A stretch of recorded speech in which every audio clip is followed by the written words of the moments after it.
Well, I find myself here in Dallas driving the Lexus LC500, and it is a very appropriate color. As you can see there, it's called Flare Yellow, and it's raining.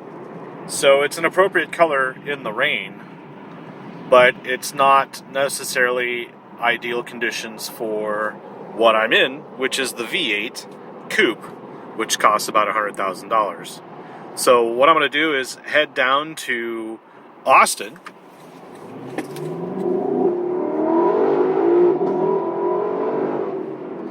and give you a tour of Austin instead, because the weather's supposed to be a little bit better.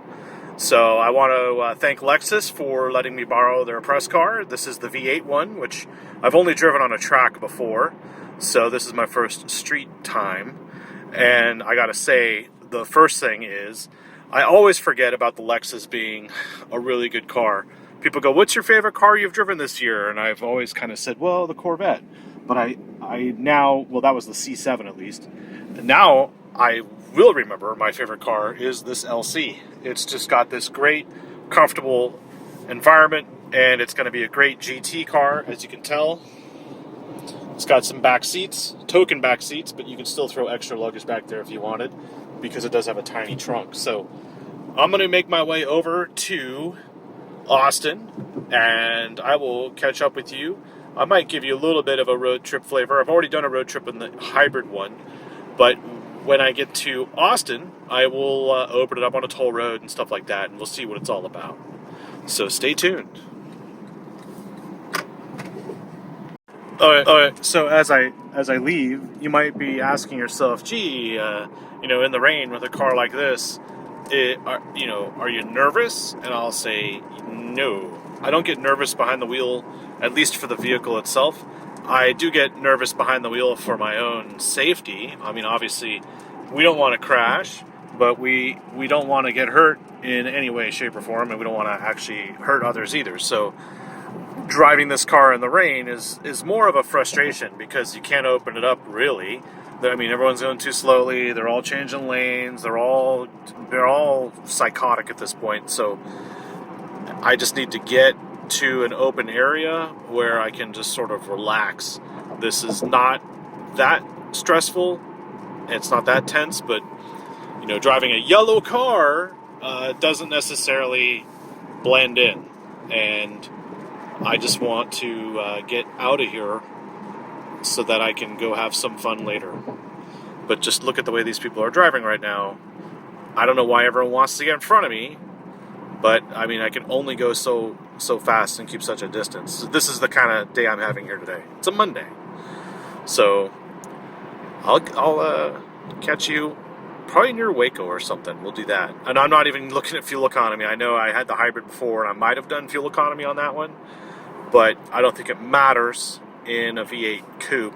What does matter is the comfort and the luxury aspect to it. And there are different drive modes. You can see here, there are different drive modes available, and I'm in comfort. And some of you may say, well, Lexus is just a comfy cruiser. Okay, well then why does the Corvette or why do the McLaren, why do those cars have adaptable suspensions where you can put them into a comfort mode? I have a comfortable Lexus that I can put into a sport mode. So what I want to find out on this trip is it sporty? Is it as sporty as it is comfortable? And does it perform? I have huge wheels on here. I've got four-wheel steering. I've got a limited slip diff. I have a V8. I think things are going to be pretty good for this car, and this might be the year for you to really consider an LC500, but not the hybrid version. You want this version, because although this car does cost around $100,000, it is still several $1,000s less expensive than the hybrid, which didn't really blow my mind. This one, though, every time I start it up, and I just get a tingle. So let's see how long I can live with this thing this week. How long that tingle can continue. I mean, I love the shape of everything here. Just there's a ton of angles on this car, and it's really hard to shoot. But you can see just the huge fender and the color, and of course I have the button here to raise the rear wing, which is automatic at this speed. Just it's a fun car. It's a very expensive fun car, but I think it would be like, if you're an older person who can afford a $100,000 car, maybe you're retired now, this is probably the last car you'll ever buy. And I think it's going to have a look that keeps up with the times. But let's continue driving and see what we're going to get from the fun department and what kind of tour I can give you of Austin when we get down there.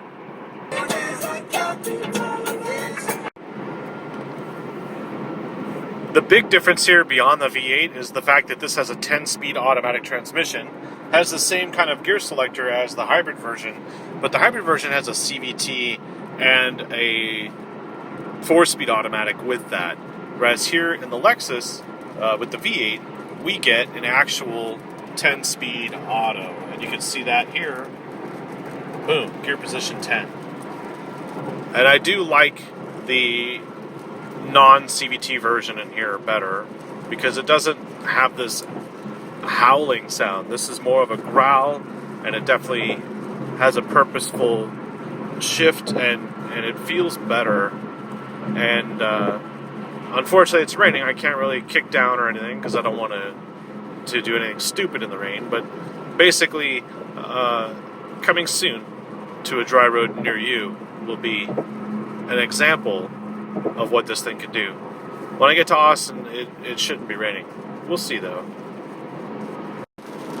In the rain, the aerodynamics and the shape of this windscreen means that you don't have to really use the wipers because the water is just streaming right up on it, and there's no visibility issue without wipers. Let me move over here just to get away from the truck. That's pretty cool that the wipers, here I'll turn them on for you, don't really matter. And that's all to the aerodynamics of the car, and there might be a coating on this windshield. I wouldn't doubt it though, but still, that's very, very nice. Manufacturers don't always modify their cars. They basically have press cars as the way they come from the factory. They don't do too many modifications to them. Like, I don't even get tinted windows. I've never had a press car with tinted windows that weren't tinted at the factory. So this is a real world example of what out of the box experience would be like with an an LC.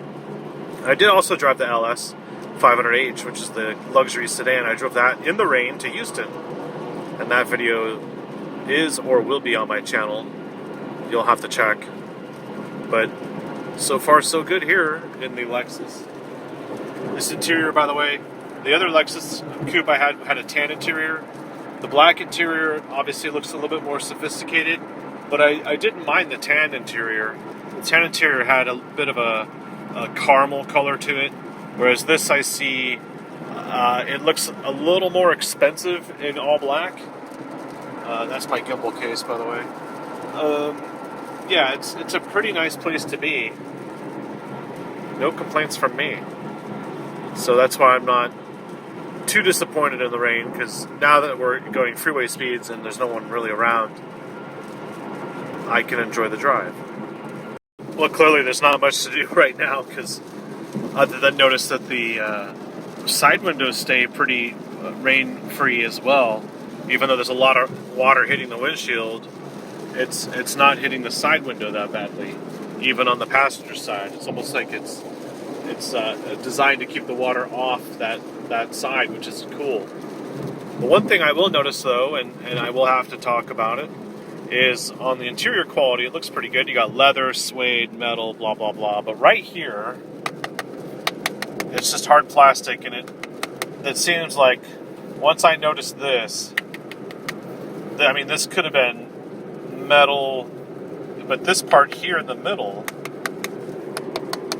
is just, it's kind of, first of all, that's going to get dirty from trapping a lot of dust and crud, but it's just plastic, and it doesn't seem like it fits in this kind of interior.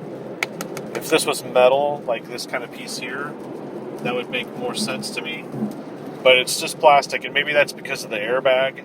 I don't know, but I mean, some vehicles just have holes here. The hole and a flat bottom would probably be better in this car. And I wish Lexus Well, I know Lexus, I know you're listening. Maybe you should consider that. Make this hollow and then put in a flat bottom a little bit here. That would make this a much more enjoyable experience for a car of this price. But it would also maybe make it feel like it's competing with, I don't know, a McLaren or an Aston Martin or something like that, even though prices are all over the place. What I want to tell you is it's a great GT. Pretty quiet even next to these big trucks. And the brakes are grabby in the rain, and I'm assuming that when your wipers are on, the headlights automatically turn on, and I'm sure there's a brake wipe function, which means the pads are closer to the rotors so that the brakes are always dry. So if you have to use your brakes, you get the maximum brake exposure, the contact there. So that's good to have. So there's a lot of stuff you don't see in these cars at this kind of price that I'll just keep mentioning as we go along. These lights here are receptive. You just tap them. You don't even push them. Just graze them and they'll turn on. It's cool. A lot of cars have that these days. What else can I do to kill the time? Let's see. We have a CD slot for people who still listen to music on CD. Navigation also includes Bluetooth and all that. I don't understand those of you who want Android Auto or Apple CarPlay in your car. These cars have good devices in them where you don't even need to pull your phone out.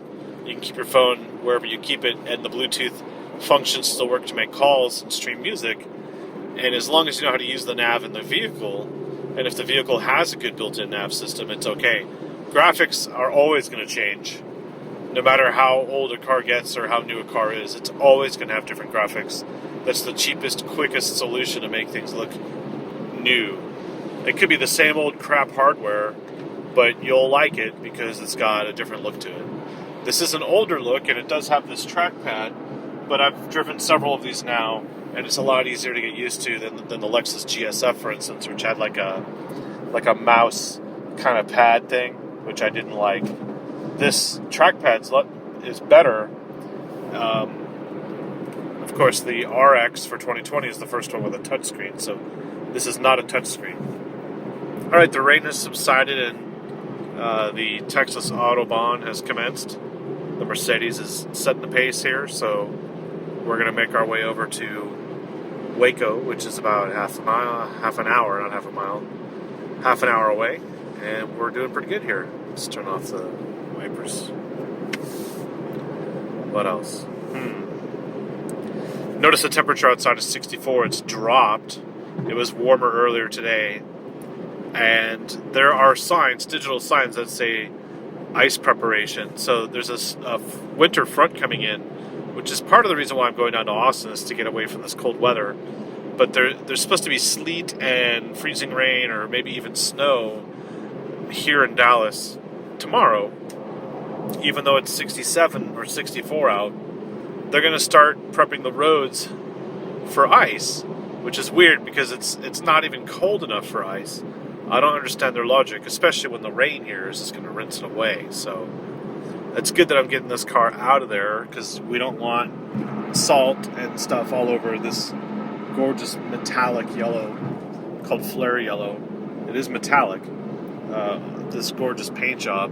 Although this car does stand out like Big Bird or Tweety Bird or a school bus or a yellow submarine or everything else everyone's been calling this thing today, but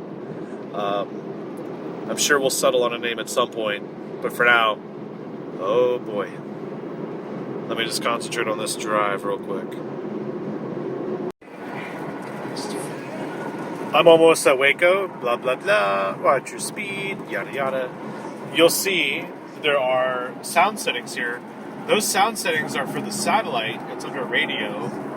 But there were different sound settings for the Bluetooth connection that I had for streaming Pandora. So the stereo actually has different settings depending on the mode that you're in, which I haven't seen that in a car in a long time. Lexus still does that, and that's pretty cool, because I know that some stations need certain adjustments, and obviously certain phones have their own little connection issues on Bluetooth and stuff like that. So you can go between satellite radio and Bluetooth and have completely different treble and bass settings. I did not notice that before. I think I'm going to go grab something to eat since it's 4 o'clock. You can see right there it says 3:56. And you can also see right there's a clock. This is the same thing. The problem is I'm going to be getting to Austin around 5:30, and that's rush hour, and I don't think that's a good idea. So if I kill some time, I can do that here. I think I'll grab like something and then just chill out for a little bit and then leave here before the traffic hits. Since it's already 4 o'clock, I only have like half an hour to kill. I think I'll do this and time it just right. We shall see. What? Screw it. It's raining. I need to kill time. I'm doing something I've never done before. I've been through Waco many, many times. And what I've never done is go to that Magnolia thing. You can see those two titties over there. They are actually silos, but they look like something else. I figured I am going to visit this place and, I don't know, get a salad or something. But when in a GT, do what you're supposed to do, which is travel and enjoy the place. It should be fun. I don't know what to expect, but this place definitely looks like a pretty cool place to be. I don't know. Let's find out. I'm going to make a U-turn, and I don't know if there's parking in front or not, but we'll go for it. Let's see. This place is massive, by the way. I don't even know what to expect here. Let's make a U-turn.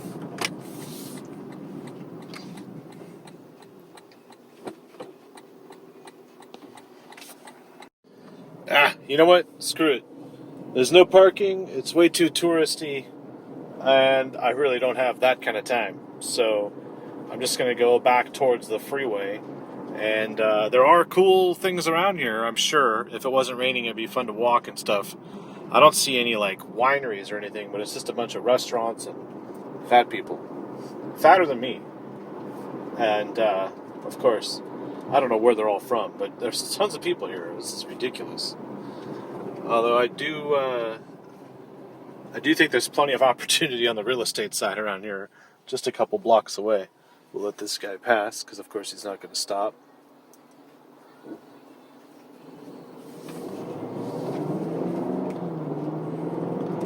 Alright, well, I'll get back towards the freeway.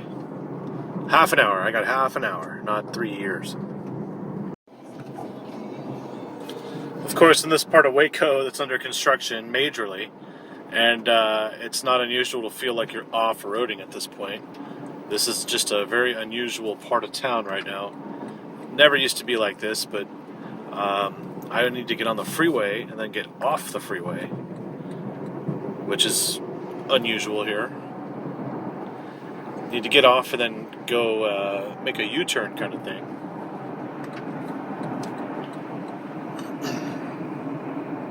So we'll see. Lots of construction. I think that's what Texas means. Some kind of language. It means under construction, because it's always under construction. Alright, we'll get off here.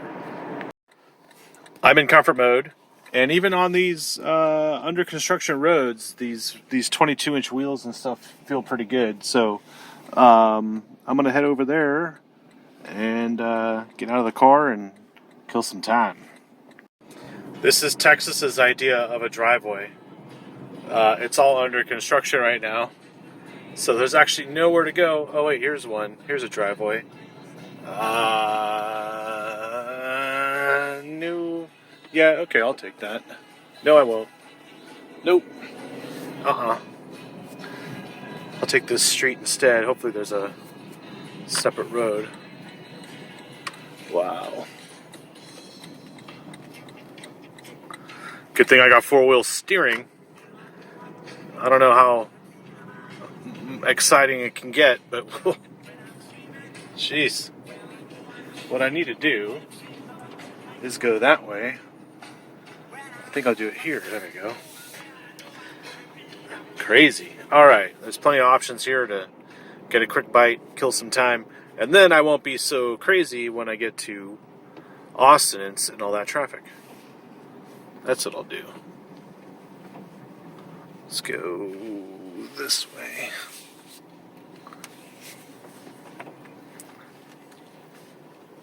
Good thing I got four-wheel steering. Should make this easy. Yep.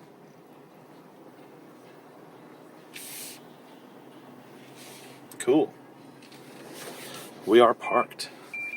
I have sonar there. There's no camera for the front. And I forgot to put it in park. There we go. Park. Parking brake sets. Turn it off. Alright, let's go inside and, I don't know, kill time. By the way, I'll show you what the car looks like from the outside. There's this really cool carbon fiber here. And this is a composite body. There is some steel in here. Obviously, you see steel on the hinges. But there's a lot of cool material in this vehicle. This is what the door locks look like. So when they're locked, the lights turn green here. That's it. There's nothing mechanical. Of course, you lock it.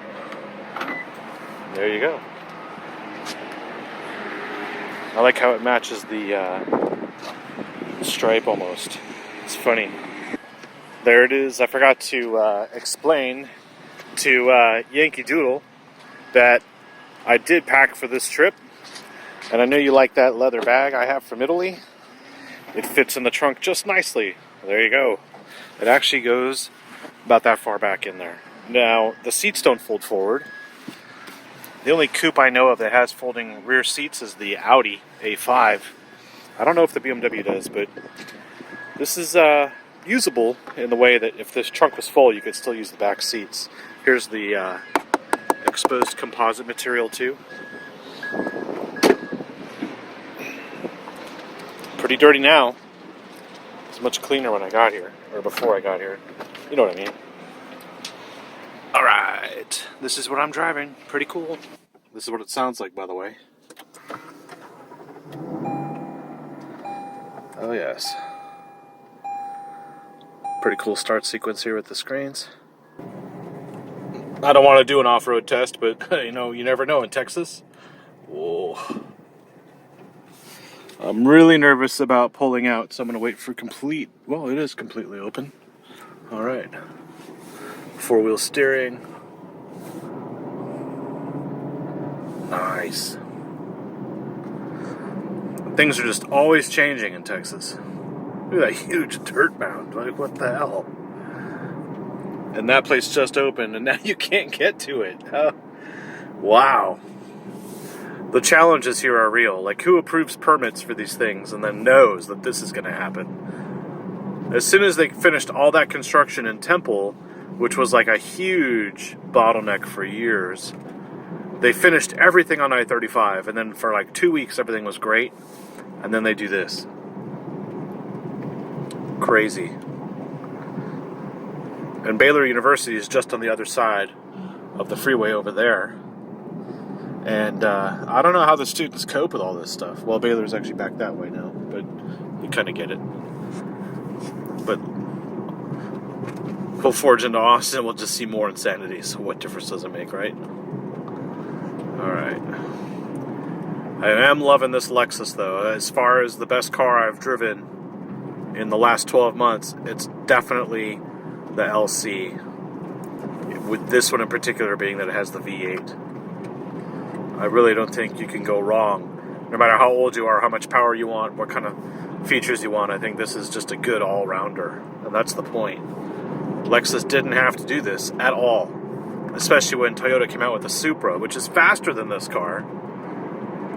I think, you know, that people who don't like that new Corvette will love this LC. Can't really open it up. There's too much action going on here.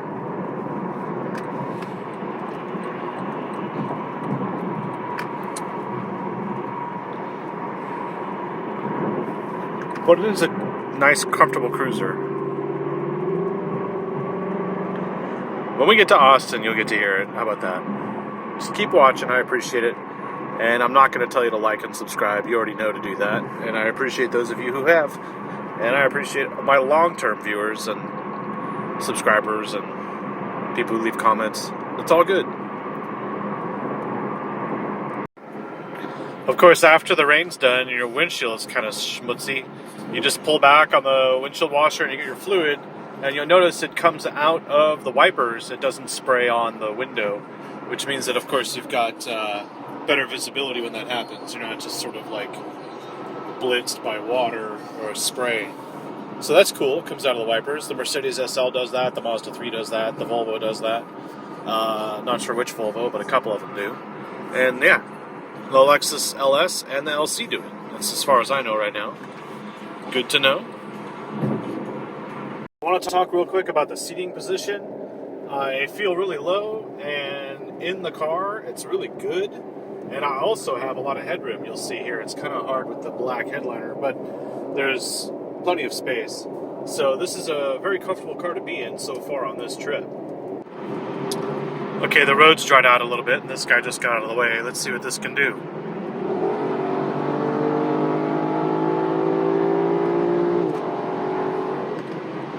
Oh, boy. By the way, this is just how it is with Texas. I'm doing 88, doesn't feel like it. It feels like 35 miles an hour in here. I gotta say, this car is getting better and better as the miles get added to it on my trip.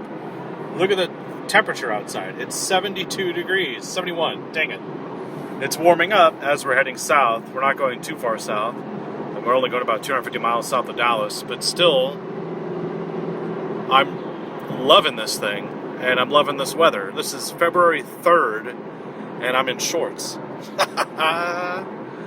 So, thank you all for watching. Hopefully you get to enjoy this video as much as possible, no matter where you are. The gear changes, by the way, when this thing was in Sport mode and Sport Plus mode, I haven't shown you that Sport Plus yet, but the gear changes are very quick and very precise, and you feel them, and they're great. They're spectacular. In Sport Plus, I'll show you that on a toll road, because I kind of need the space. This is not enough space here with these people. And I wanted to mention, too, the stereo is great. I love the horizontal volume knob. This is like a very high fidelity feeling knob to raise and lower the volume. You also have it here, but I find myself using this knob because it's so comfortable, and you can just thumb wheel this thing. And of course, where your thumb is, you can toggle up or down to change the songs. Previous, back for previous and up for next. The ergonomics in here are actually very, very sophisticated. You wouldn't know, though, based on the way this interior looks. It's kind of hard. You just kind of assume, like, The only thing I really dislike is the HVAC system. It's not as nice as in the LS. The LS had a different setup. Plus, this and the LS both don't have immediate access to the heated and cooled seats. I really wish Lexus had put in easier access to that. Otherwise, you have to go through this whole menu system, and I just don't have the ability to show you right now. But it is complicated. There are heated seats and cooled seats, and you just don't know because you don't see any buttons for it. It's buried deep, deep into that screen. I'll show you now. So first you go to menu, and then on menu you move your finger here to go to climate, and you can go into the climate menu, or you can go up if you don't go up too far, and then you can go to seats. This location you press down on here, right? If you go into climate, you get your climate thing, and then you got to like move around, and then you got to go over to the seats. It's already complicated. I already ran out of time to show you because I got to change lanes. Let's see if I can do this again. Okay, so go back to map. All right. Now that the map's on, I can go to menu, and then in menu I can go to climate, and then up, and then seat heating, steering. There we go.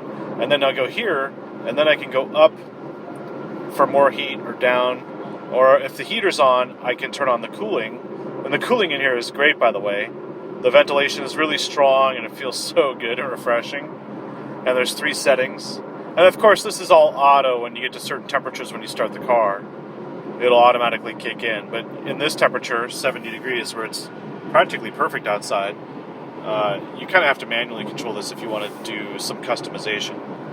So if I turn the heat on, if you scroll up, just like a flick up, it goes into automatic high mode, whereas you have to flick it down multiple times to get it to lower. So if you just want it on low, you just flick down once. And if you flick low again, it goes off. So somewhat of a hidden shortcut, but still just pretty fiddly. You know, there's a lot of fiddlesome going on. And my argument is, why have all this in such a fast car? It's distracting from the real purpose, which is doing this. So let me know let me know your comment in the comment section below what you think of this. I really want tactile stuff here. I want more buttons, Lexus. Give them to me. Well, you'll see I got my heads up there, and I did a big oops. I went to turn it on, and instead of hitting the HUD button there, I hit the gas flap button. And so now if you look at my mirror, my gas flap's open right there. I'm not pulling over, but you can hear it whistling. Or is that the car next to me? I don't know what it is. Let's see if I got this right. Yeah, that whistling is me. How funny is that? So if you hear whistling when you're driving your LC500, check your gas cap. It could be open. I'm only doing 81 miles an hour, though. So close to Austin. Check out that sunset we're missing. Oh, I know what the whistling sound is. It's the Ford. That's what it was. Cool. Well, as we get closer and closer to that impending sunset there, I do want to mention that although this is a very nice suede headliner here, which you can't see because it's too damn dark, I wish there was a glass roof or a sunroof or something that can open up or allow light in, because it's kind of dark and claustrophobic a little bit. With all this headroom, it's hard to believe that, but yep, it is. It feels a little dark in here.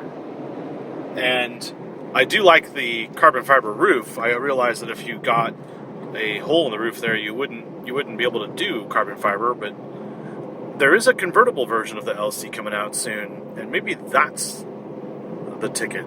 I feel like just the way this A-pillar is here, where it sits, and is further away from my head than other coupes, this would be a really nice convertible.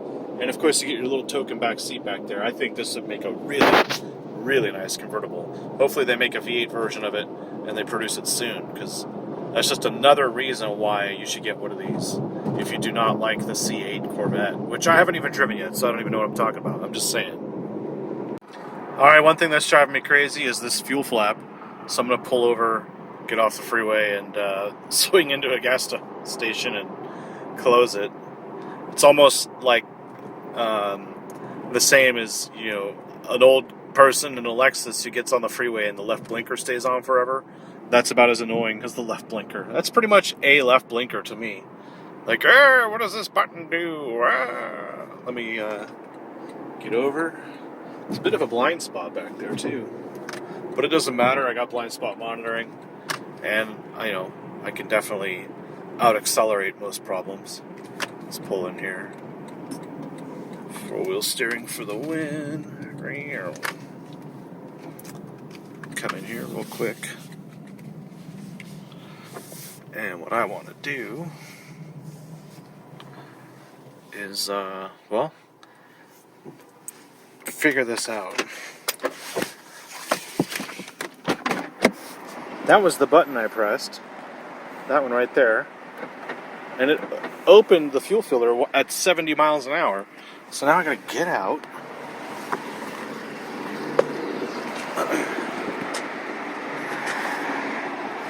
Yeah. Premium unleaded only. No diesel, really? There should be, obviously you unscrew the cap and put it in there. So if you're driving in the rain and that thing's open, you better hope that's sealed tight. There should be a lockout on that button so that it doesn't open on the freeway. Have you thought about that, Lexus? Maybe, in drive, this doesn't work. How hard would that be? It's a button.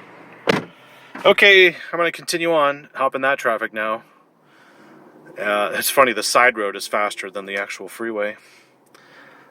By the way, this is the reason why I decided to take my time in Waco, because I really didn't want to meet this stuff.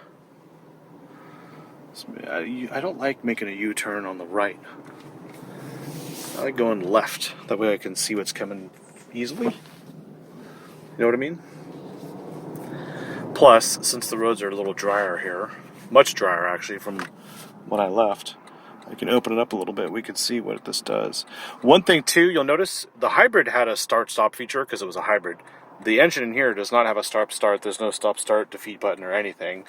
So this is a very, very nice vehicle. I'm used to the engines shutting off these days. It's hard to get used to that.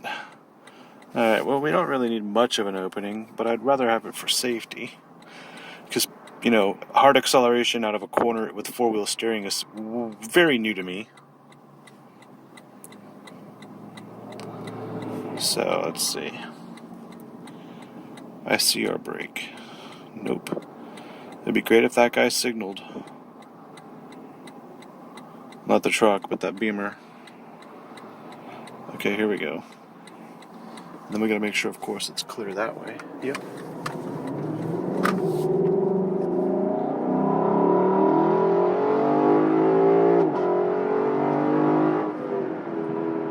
Yeah, that's hard acceleration. Now, traction control was obviously active, and I am in normal mode, so, you know, there's many variables here that go on when you do these kinds of accelerations on semi-dry pavement. So that was, let's just say, a light touch. And my foot was rolling in easily and then to the floor. And you can hear the exhaust crackle and pop, so it's definitely opening the gates and the exhaust for that airflow. And I haven't done a 0 to 60. We're going to do that maybe tomorrow. I don't know. It should be 80 degrees tomorrow. Right now it's 73. It's warming up at night. You can never predict the weather here in Texas. Full stop. Engine's on. That's awesome. There, the nav, you may have noticed that it's north facing. If I go to the compass there, I select it, it now shows heading, which makes it easier to see the traffic ahead of me rather than trying to figure the map out. I used to like north-facing maps, but now heading is just a lot easier, especially in areas where there's traffic. It makes it easier to figure out, I guess. And then, of course, there's 3D view, which I hate because it's a different perspective and it doesn't really show accurate distance. So there's north, and then there's heading. And I'll stick with heading this time, and then we can change the map itself. We have different settings for the map info, but now that I'm driving, I'll show you later. And let's see. There's a good camera angle. Stuck in traffic, and there's a lane closing, and this person turning right. Someone's in. So if you notice, the blind spot goes off when someone's approaching the vehicle quickly. So it's not just that someone's in the spot, it's that someone's coming into your spot. So you can't or should not move over. It's clear now. So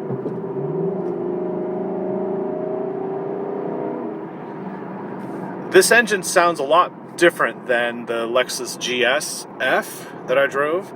The GSF had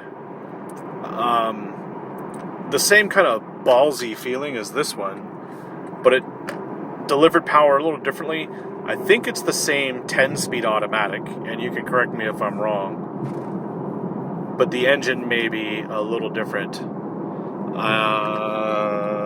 The GSF is definitely awesome. It's an older platform, but this car being so new is pretty cool. I really like this coupe a lot. All right, I'm definitely in Austin now. Stopped traffic. I wanted to point out that it's 74 degrees outside. The temperature today has obviously been fluctuating, and I haven't had to touch the HVAC at all. It's been very good at being consistent, and I've been comfortable this entire trip. So that says a lot. Even in the previous LC500, the hybrid version, the HVAC worked perfectly. So no little adjustments here and there, nothing ever required, and I just want to point that out. This is a very comfortable place to be. So it's not just like a slow cruiser kind of car. It is fast, it can move, it's got great dynamics, and it's overall like a nice package, which is isn't that what you want? Like, it has to be a good all-rounder. To me, it's doing that just fine. Let me go this way. I'm going to take Cesar Chavez.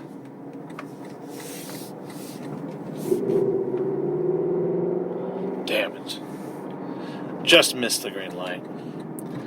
I'm going to work my way along the river here and then end up on Congress. Traffic is stopped everywhere. So I figured, I'll just kind of take the untraveled road that I can see because the navigation says it's green. So why would I stick in the red one when I can stick with the green one? Looking pretty good. Alright, I'm low on fuel and it's time to fill up, and basically I'm at 21 mpgs so far for the average since I left Dallas. So I'm going to reset it after this, but I just figured I'd give you kind of an idea of what the V8 is like in the city, kind of combined, and so far so good. By the way, those of you wondering at night, this is what the high beams look like. The camera does not do it justice. Let's see if I can adjust this. Yeah, that's about as good as I can get it. Let's see. Yeah. And they are auto high beams. You'll see that oncoming car there, somewhere down there. There we go. It automatically adjusted. So these are the low beams. These are LED lights, multi-beam. They don't float like when the car comes. They don't blind out the area where the car is. They just dim and then they turn on bright like that. So this is the experience. This camera is probably not very well at night shots, but I just figured I'd give you a taste of that. And you can see the weather's dipping down, 51 degrees. We're supposed to get into the 30s tonight. And then tomorrow's high will be like 40. So it was 82 today, and it'll be 40 tomorrow. They've actually put salt down on some of the roads in Austin. I don't know why. But I had the Lexus cleaned today. I went to the dealer, and they happily hand-washed it for me. They said you can't take this thing through the automatic car wash because it may damage things like the hood and whatever. So they were able to accommodate me, and I want to appreciate Lexus of Austin. So thank you, Lexus of Austin, for the hand wash. Complimentary. We'll give the guy a nice tip. And they took good care of me. I would say, though, that if you're buying one of these Lexuses instead of a Corvette, the one thing I would note is you'll see it on my Instagram.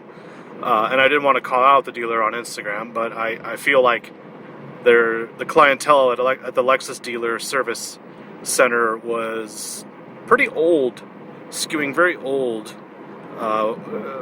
compared to like people who would buy a real sports car like this. And this car has been fantastic, and I would say that the service aspect to it, you're going to be around a bunch of old people when you go in, but that's not really a bad thing. But I think it just shows the Lexus clientele, just like the Toyota clientele, they're trying to shake that image. And I think this car will do that. Not at this price point, but the V8 in this car is the way to go versus the hybrid. Unless you live in a city and you want to take advantage of the hybrid. But then again, that hybrid, the LC500H, does not have plug-in charging capabilities, so you can't really exploit the city parking spaces for EVs. So it doesn't really make sense. But it is an eco-conscious environment thing, but I don't think you'd have a coupe if you really were eco-conscious environment. I'm at a stoplight, or stop sign, there's traffic coming, and to the left there is Salt Lick. So this is your first tour. Salt Lick in the dark. You know where I am. I'm in Driftwood, just going for a casual drive.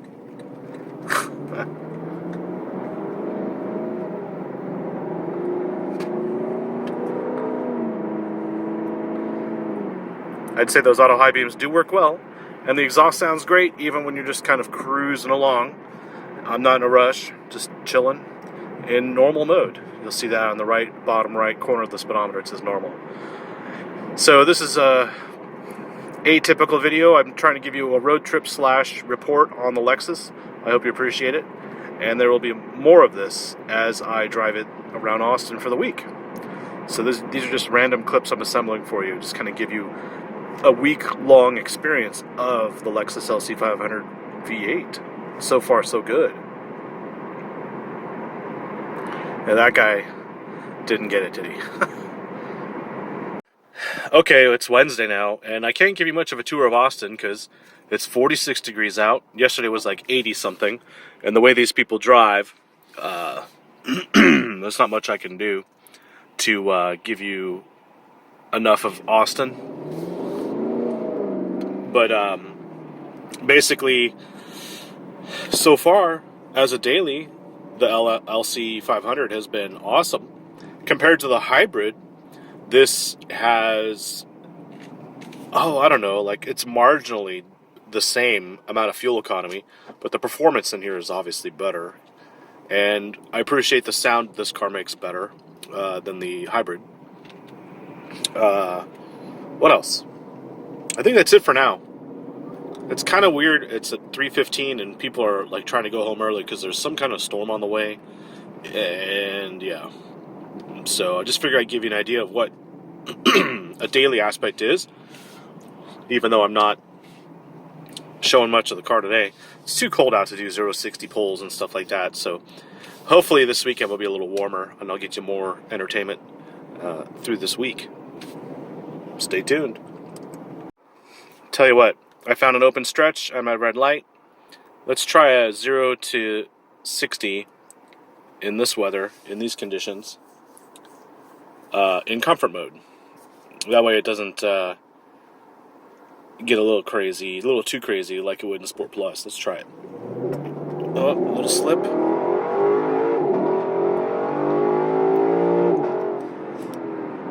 Sounds good. All right.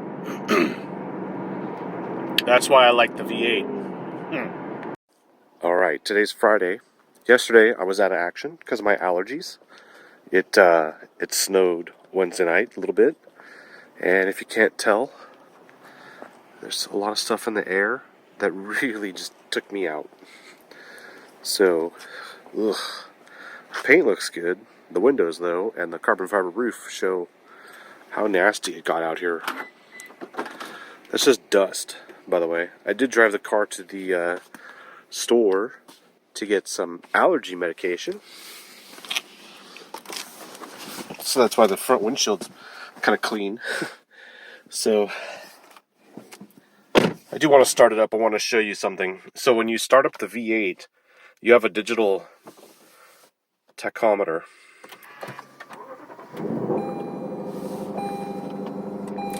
You'll notice though that the red line is really low, and as the engine warms up, the red line will recede.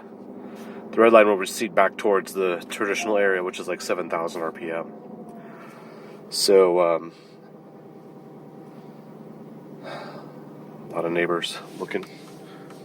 Let me pause this for a second, get my seatbelt on. Alright, so we'll just put this in reverse. Camera comes on.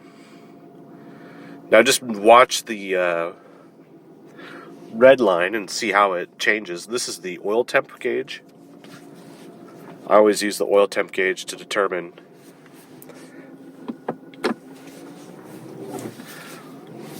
when it's safe to put some pedal to the metal. The heated seats automatically turn on, and so does the heated steering wheel. Because it's only 46 degrees outside. Not that cold, but you know. You also see in the heads-up display the rev counter there with the same red lines.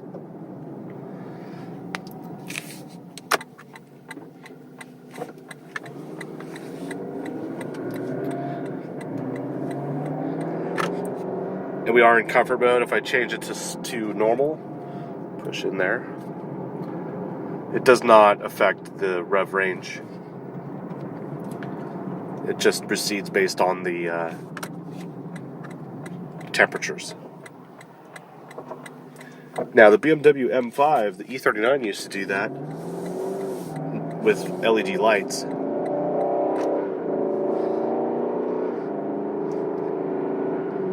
And I haven't tested it to see if it actually changes gears at the red line. I don't want to. Maybe I should. We're going way too fast. The speed limit here is 45. Well, you shouldn't be doing it anyway. It's not safe. The engine definitely needs to be warmed up. And it's not a cheap engine to replace. So you want to take care of it. That's how you do it. You follow the recommendations, which is don't drive it hard when it's cold. And yeah, I'm just on my way to go get some coffee. And the rest of the day will be shaping up to be pretty nice. It'll be like 71 degrees out. So I'll wait till the afternoon to continue showing you what this car can do. I want to pop the hood on you and do some other stuff, show you what it can do. Hopefully I will feel better along the way.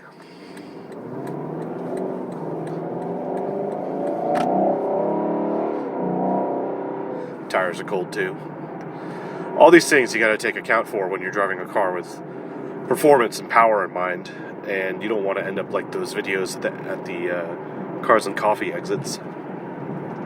This car does a pretty good job though of keeping things pretty tame when it's cold. This road's terrible, but the ride's great.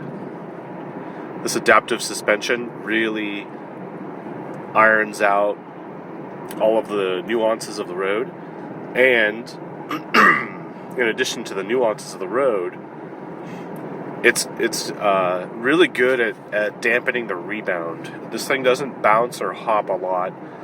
It just soaks everything up, and you continue on your way. Right. Good afternoon. I'm finally feeling better. A little bit. I don't sound good, but I feel really good. So let's get this car washed. There's a bit of an issue here. I don't feel like washing it myself in the driveway, because in Austin, the water pressure is way too low to get any kind of good water pressure, and I need to go to a car wash to get this off the car. The problem is, I'll show you what the problem is. Let me go to my laptop. There it is, Big Red Express. I think that's right at the Rudy's barbecue place. Yeah, that's what it looks like. So we'll hit that one up, and then move on with my day. I'll let you know how it goes. On second thought, after seeing that right there on Google, I'm not sure I want to go there. So I'll find something different. How about that? Yeah, that's just a little sketchy. If it was this, that would be okay. But if they're going to brush the cars, I'm not a fan of that. Anyway, you got to make sure you go to the right car wash, because once you screw that paint up, it's gone. It's screwed up, and it requires a huge detail to fix it. It's pretty cool. It's about 75 degrees out right now, and the heated seat was on when I got in, but now the cooling is on. And if I go to the menu to go to climate and seat and steering, you'll see right there, one level, and it did that automatically. So some people like me complain about lack of the buttons, but it seems to be doing a pretty good job controlling itself to keep me comfortable. And this is part of the way that climate system in the Lexus works. Pretty cool. Alright, so I'm at this place called 4 Points. It's like the intersection of 2222 and 620. And I've decided not to go to that one car wash that we were looking at online, because it's got these long strips that basically are heavy, and they go along the hood, and this car is low, so it's going to get more of the dirt on that section of the hood that I don't want it to get on. So I'm going to go to the ones that have the rotating brushes, because those seems to, they spin the dirt off of them anyway. Makes sense in my book. One thing about this is I want to see how daily this thing is compared to a Corvette. Obviously, you wouldn't always take your car to the car wash, but I think the Lexus is capable of that. And I also think that the Corvette, from experience, has really wide rear wheels, and it might be too wide for some car washes that have that automated feed. So I want to head over to this one car wash and get the car cleaned, obviously. Look at my rear window. Ugh, that's gross. And basically go from there, get the car cleaned, and see what spots it missed, and, how effective is this for a daily driver, for someone who's you can afford a Bentley as your fifth car, like this Lexus is your Japanese Corvette kind of thing. Although a convertible version of this car with a soft top you wouldn't take through the car wash, because you wouldn't want to do that. But I'm sure in the future that'll be a discussion if I get to drive one. Hint, hint, Toyota? Lexus? All right, this is right over there on the right. We're going to go in there and hit the car wash. Well, finally, all right, I'm at the car wash here, and we're going to go through the automated system and see what happens to the Lexus. This is purely filthy. This is gross. So, a lot of the cars here got nailed by whatever was in the air. I did too. You can tell I sound like crap. But, nonetheless, we're going to see how this gets through a car wash.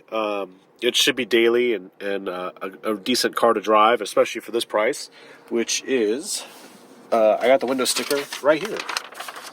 So, $106,000. And that includes a weird option, the limited slip diff, which is only $390. So, it's a very inconsistent sticker, but if you follow it, I guess it makes sense. And I don't know what this car really competes with, other than it's a very expensive version of a Japanese Corvette. I would say the convertible might be a better deal, because I would love to see this with a convertible top. It's a great car nonetheless. So you're going to put the car in neutral. I don't get it. This conveyor belt thing is really weird. My auto wipers are off. This is dumping foam on us.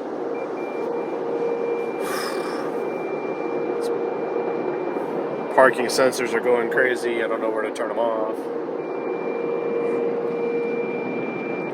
Oh, this is nerve-wracking. I'm on a conveyor belt. It's so weird. But it seems to be getting everything. It was hard to get this thing into neutral. Ah.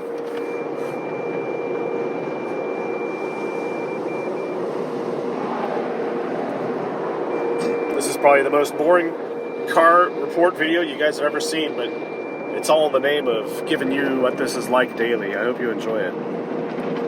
It's got a combination of different brushes. It's, I guess, a decent car wash. It's probably why it got a rating of 4.2 or whatever.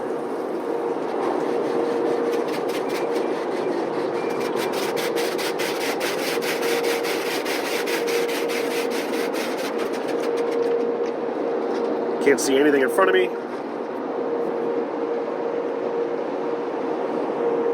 Car's in neutral, and they say foot off the brake, but I don't know who's in front of me.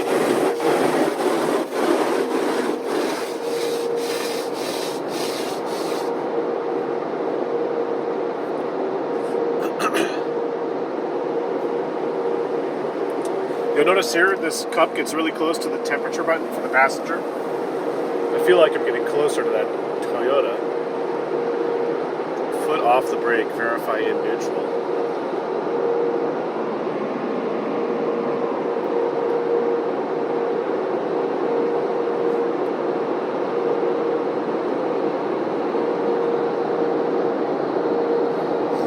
Pretty weird.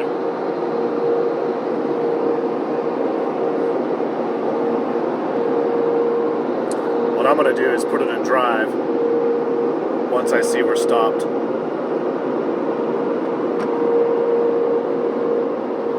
This is a scary. I do not recommend this car wash. Make sure it's clear. Yep. Okay, we'll go. Of course, you don't want tire slick on these tires because you don't want to have any sudden slippage when you pull out of a parking lot, but in this case, the ground is probably already slick. Decent.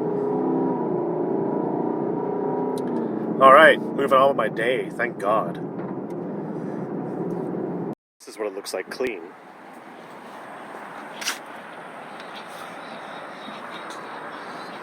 Much better. Although that happened.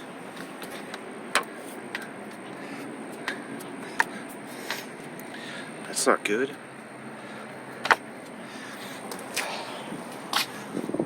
So that could be a problem. If you're daily driving, I guess you don't want to have a front plate on there. Jesus. At least it's not the car. Wow. So the dealer was right. Don't go through an automatic car wash. Sometimes you can't believe them. See what the rest of it looks like. All the crevices and stuff seem to be free of dirt.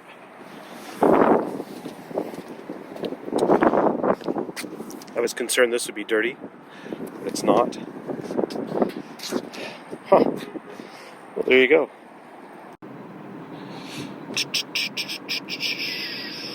Downtown's coming right up. The Capitol will be on the right, along with the rest of downtown. After we pass this building here.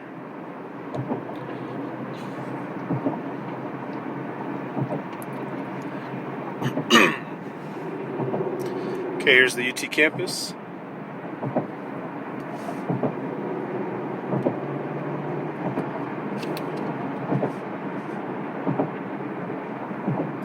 There's the stadium.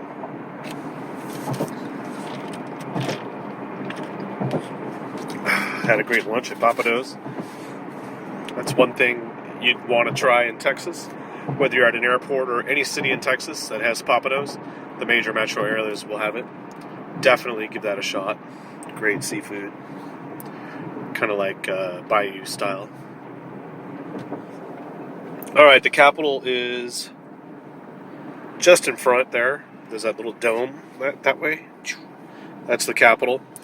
And it's bigger than the U.S. Capitol, taller or a little wider at the top of the crown. I don't know what it is.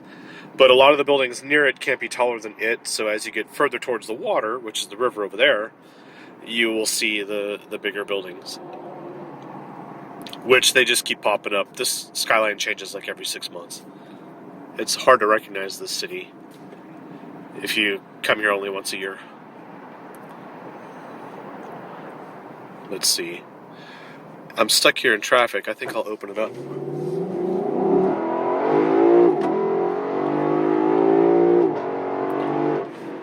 Good passing power, I'd say. Wouldn't you agree? I think we'll come right in here. It's totally beneficial. I think I'll make another one. I'll let him go.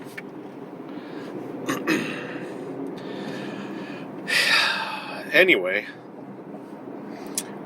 this car does alleviate some of the stress of the traffic, but it also adds another layer of stress, which is, I really don't have enough room to open this thing up. I gotta say, it's fun, it's spectacular, but when you don't have the gap, it's a little different in Volkswagen GTI. You can kind of like exploit little tiny areas, but this thing needs a huge amount of space once it downshifts 2 or 3 gears. It's got a 10-speed, right? So once it downshifts and gets moving, you need space. And with that space, you need to think ahead. You need to be a good second or two ahead of yourself, knowing what you're going to do, your next move, and if someone else changes lanes, like, you got to be around, awake, and alert.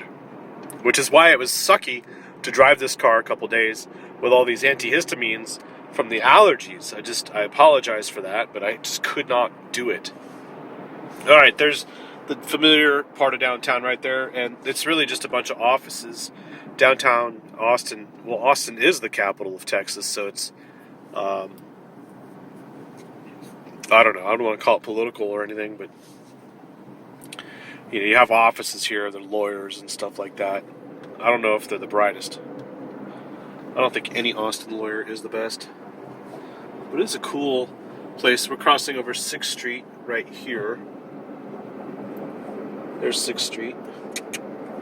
And then Rainey Street is right there where it says Hotel Van Zandt. The darker building. Right there. That's the Van Zandt. So that's a cool hotel. Although they're building a massive parking garage, which I never noticed before. Wow. That is a massive parking garage. So Rainey Street right there is where there's all these bungalows that were converted into bars to try and keep the vibe, but you know, they used to be homes, now they're bars. So Rainey Street. It's a good place to have fun, but everyone gets completely drunk there.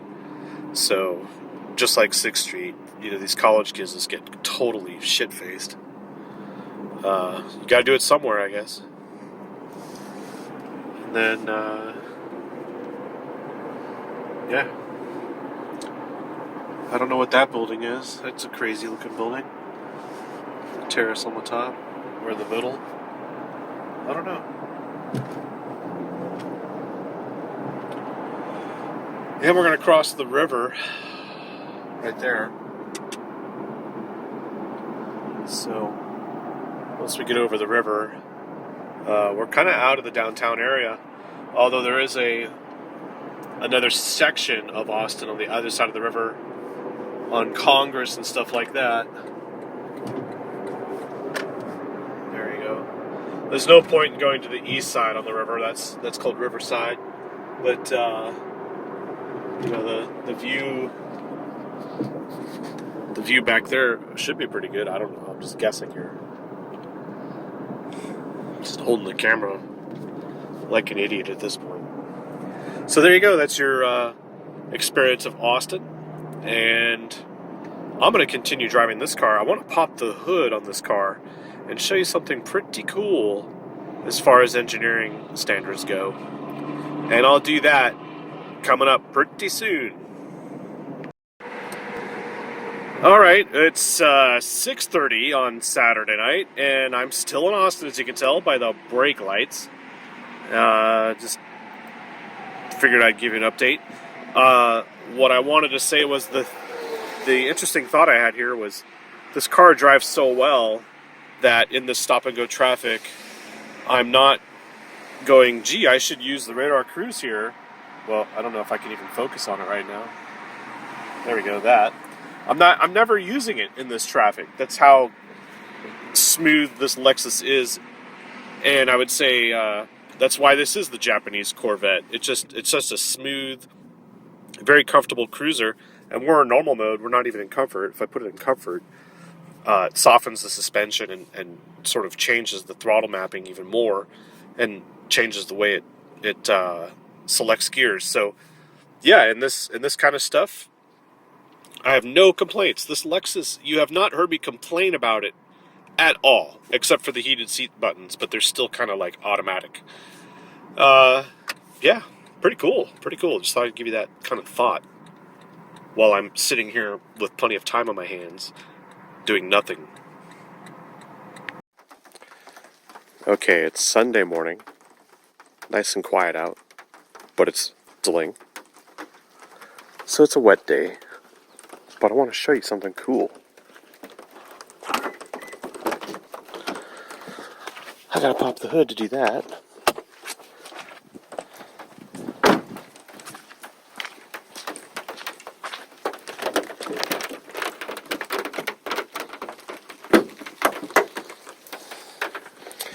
Boom. So that's not a carbon fiber cover, but it looks pretty cool. You can see the extruded aluminum style strut towers. You got your brace here, and well, some really cool stuff is actually right there at those hinges, there and right here. These are pyrotechnics that explode, and they'll do that to raise the hood in the event of a collision with a pedestrian. There's one here as well. So if the car was to bump into somebody, and it's part of the new standards for pedestrian safety, is that the hood raises up, and that allows there to be a cushion between the hood and the engine block. It's to reduce likelihood of high injuries or fatalities. But that's what they had to do to get this sleek hood line, which is pretty freaking cool.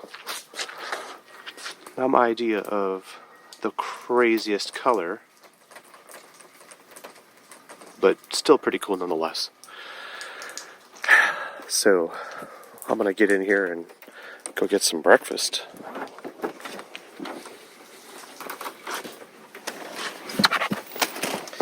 Which means I have to start it up. This is the morning start sound, which is going to be hampered by the rain. But here we go.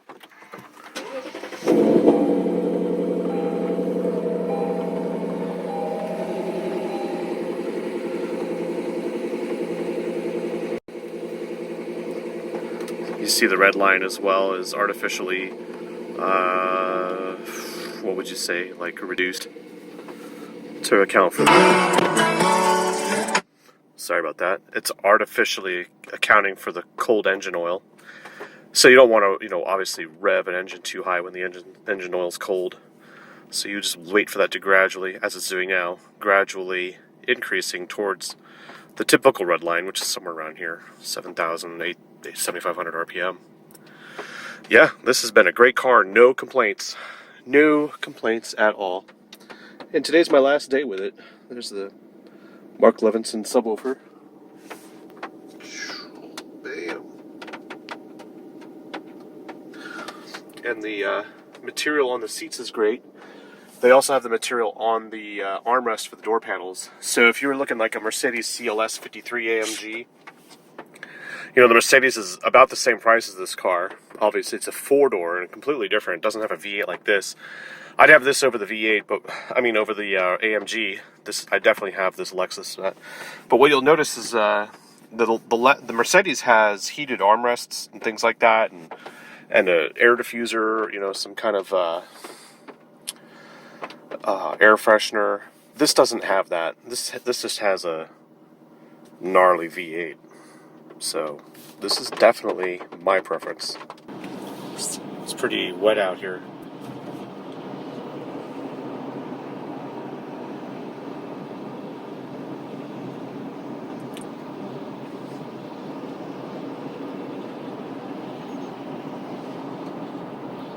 Torchy's Tacos. That's not the original, but that's a old school place that was redone to look like the original drive-in, like a car hop place. South Austin Hotel.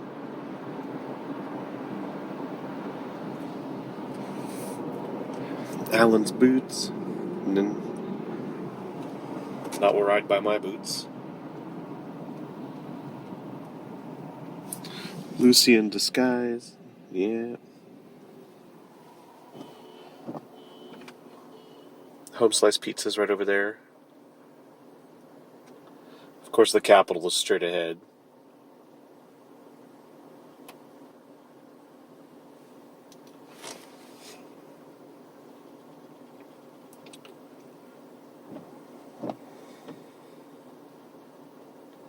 Pretty sleepy today.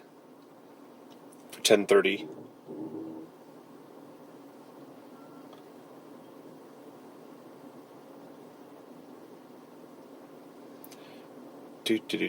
Photographer on the corner.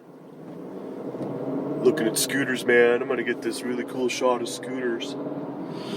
That's where they shot Chef, like where they were at the end of their thing. Hop Dottie, blah blah blah.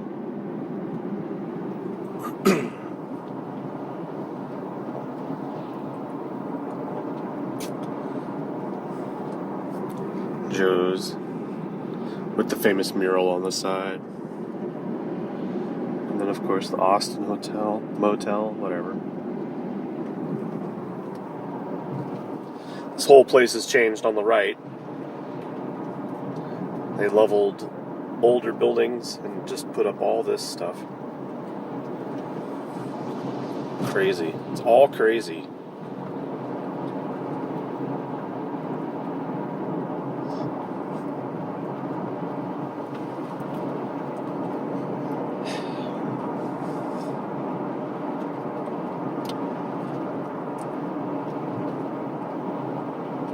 Kind of think I need a dash cam around here.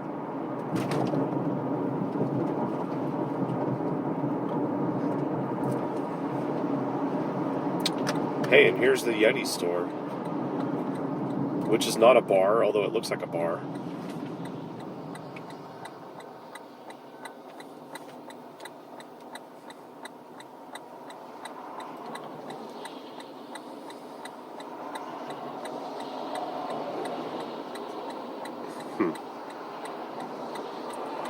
Alright, well, not the nicest weather, but it is warm. 68 degrees.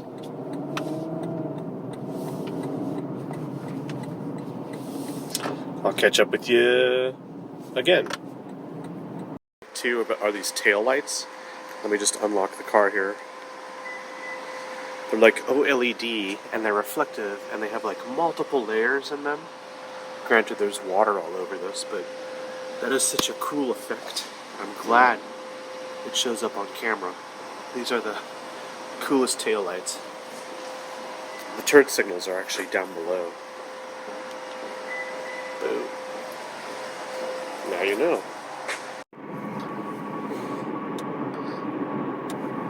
Sport Plus mode. The coast is clear. Let's do this.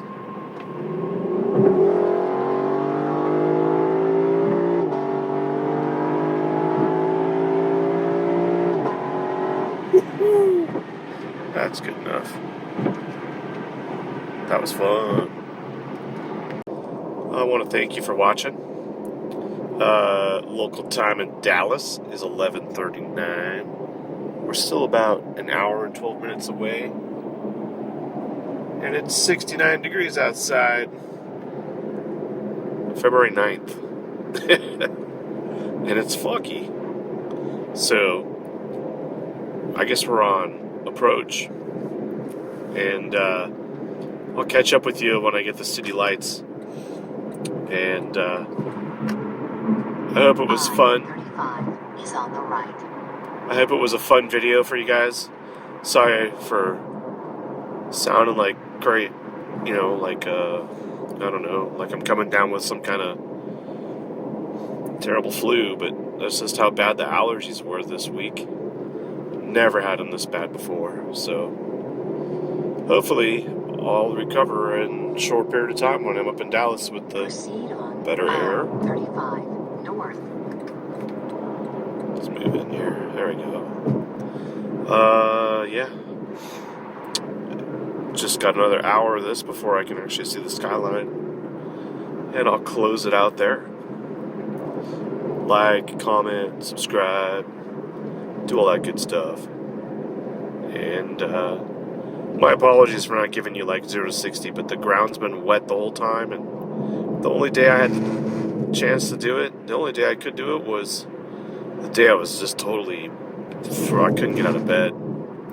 Could not get out of bed there. Let's get out of here.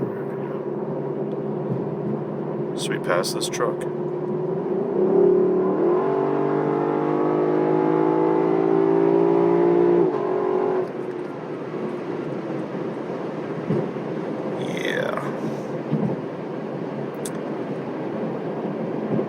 Anyway, yeah, I'm gonna miss this thing. This is, now that the C7 Corvette's gone, I think this is pretty much my favorite. I mean, I don't have any issues with it. There's one little thing, which is the stereo. When you Bluetooth Pandora, it doesn't show like the latest song. All Lexuses seem to do that for some reason. It's obviously a software glitch on Lexus. But the rest of this car has been so nice. So nice. If you can afford the 108 or 105 or whatever this is, I think it starts at 90 for the V8. Get the V8, avoid the hybrid, and you'll have a great time. You'll look good doing it too.